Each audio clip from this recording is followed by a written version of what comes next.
Hey guys, I'm Amanda Balionis, and thanks for tuning in as we take a step back and look back at the 2011 PGA Tour season. Now, the number 18 can mean a lot of things. In golf, it's the number of holes players try to perfect every day. In Chinese tradition, the number 18 means to prosper.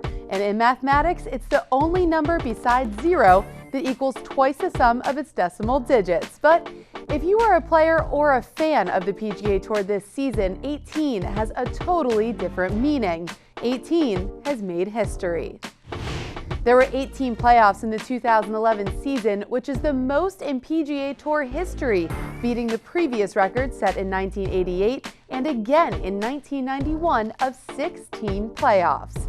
Looking at those numbers, this was more action, drama, and excitement than we've seen in a while on tour. So before the new year begins, let's take a look back just one more time at all of the numbers from my top 5 most exciting playoffs of the season.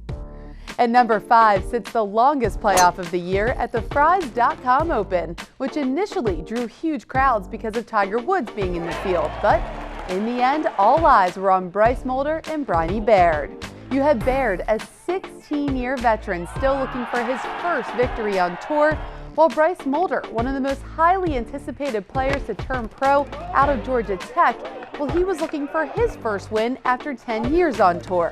It was hard to pick a side as the two, who were both desperate to put one in the W column, went 6 grueling holes, competing against each other, but also racing against darkness as the sun began to set on the 6th and final hole, with Mulder eventually pulling it out with a 6-foot birdie for his first victory in 132 starts. Those 6 playoff holes is the most in recent memory. It is far from the longest sudden death in PGA Tour history. All the way back in 1949 at the Motor City Open, Kerry Middlecoff and Lloyd Mangrum were declared co-winners by mutual agreement after an astounding 11-hole playoff.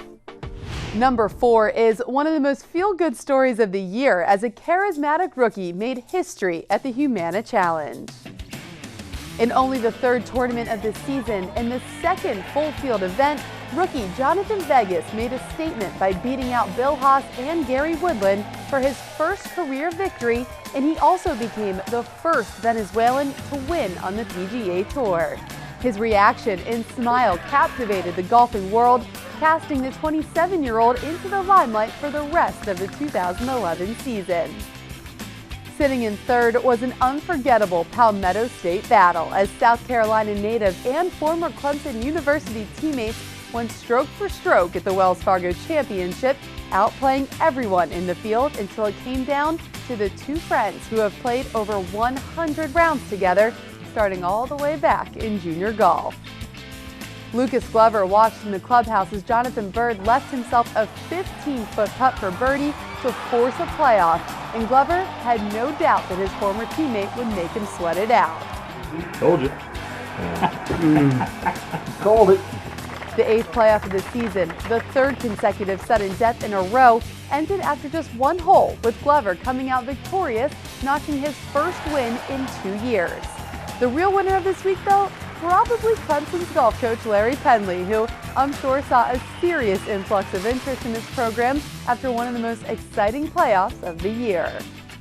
One of the most dramatic playoffs in recent memory started with a triple bogey, which makes it good enough for my 2nd most memorable playoff of the 2011 season. In the final major of the year, the PGA Championship, there were surprising players at the top of the leaderboard, Keegan Bradley and Jason Dufner. Bradley, who is gaining ground on the back 9 of the final day, suffered a seemingly fatal triple bogey on the 15th, and the rookie fell 5 shots back of the calm veteran. But the 25-year-old bounced right back, birdieing the 16th and 17th, and meanwhile, the seemingly unflappable Dufner faltered with bogeys, forcing a playoff between the unlikely pair. In the end, it was Keegan Bradley who showed the caliber of player he intends to be in his career on the PGA Tour as he cruised to victory in the aggregate 3-hole playoff.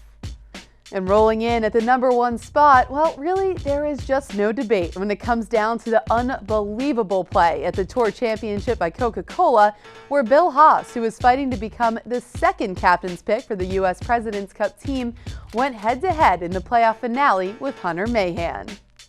Bill, who came from behind in the final day to force the playoff, didn't make things easy for himself on the second hole of the sudden death when he found himself in the water on the 17th.